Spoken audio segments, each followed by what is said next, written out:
नहीं। दोनों पति पत्नी एक साथ 10 साल पहले की जिंदगी में लौट आए, मगर इस बार उन्होंने अपना रिश्ता फिर से नहीं जोड़ा, बल्कि दोनों ने अलग अलग राह चुन ली। औरत ने उसी वक्त अपने पुराने प्यार, जिसे वह पिछले जन्म में बहुत चाहती थी, को चुन लिया। धीरे धीरे 10 साल गुजर गए। पिछले जन्म की याददाश्त की वजह से औरत ने कई बार सही निवेश किए और अब वह बड़े बिजनेस जगत की मशहूर हस्ती बन गई। एक दिन बिजनेस पार्टी में वह अपने पुराने प्यार का हाथ पकड़कर बड़े ठाठ से पहुंची, लेकिन तभी उसकी नजर अपने पहले पति पर पड़ी, जिससे उसका 10 साल से कोई संपर्क नहीं था। वह साधारण मजदूरों जैसे कपड़े पहने खड़ा था। औरत के मन में खुशी की लहर दौड़ी। उसने सोचा, अब तो इस रिश्ते का कोई मोल ही नहीं रहा। औरत ने हंसकर कहा, 10 साल बीत गए और तू आज भी वही बेकार आदमी है। आदमी ने उसकी तरफ देखा और मन ही मन दुखी हो गया। पिछले जन्म में अगर वह औरत और अपनी माँ के लिए दिन रात मेहनत न करता तो अपनी पढ़ाई MSc PhD छोड़कर डिलीवरी नहीं करता, हर दिन सस्ते खाने पर गुजारा करता। लेकिन फिर भी औरत ने उसे ताने दिए, उसे गरीब और नाकाम कहकर छोड़ दिया। और जब अपने पुराने प्यार की शादी देखी तो पति से तलाक लेकर फिर उसी के पीछे भागी। लेकिन तलाक वाले दिन ही कोर्ट से बाहर निकलते वक्त दोनों का बड़ा हादसा हो गया। मौत के करीब पहुंचते ही दोनों अचानक फिर से 10 साल पहले लौट आए। असल में ये ऊपर वाले का दिया हुआ एक और मौका था। इस बार आदमी ने ठान लिया कि अब वह दूसरों के लिए अपनी जिंदगी बर्बाद नहीं करेगा। 10 साल बाद वह अपनी मेहनत से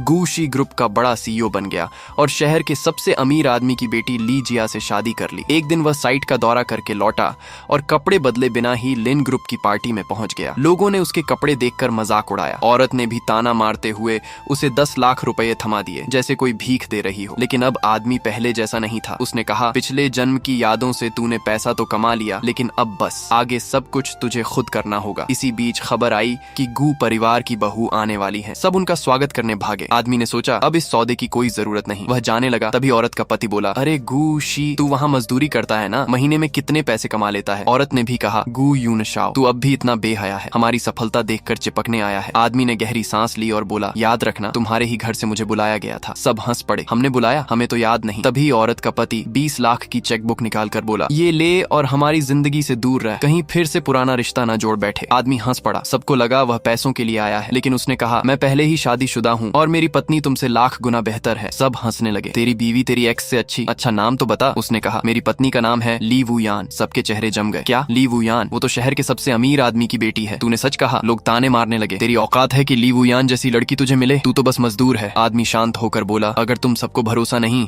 तो ये सौदा यहीं खत्म। अब हमें इस साझेदारी की जरूरत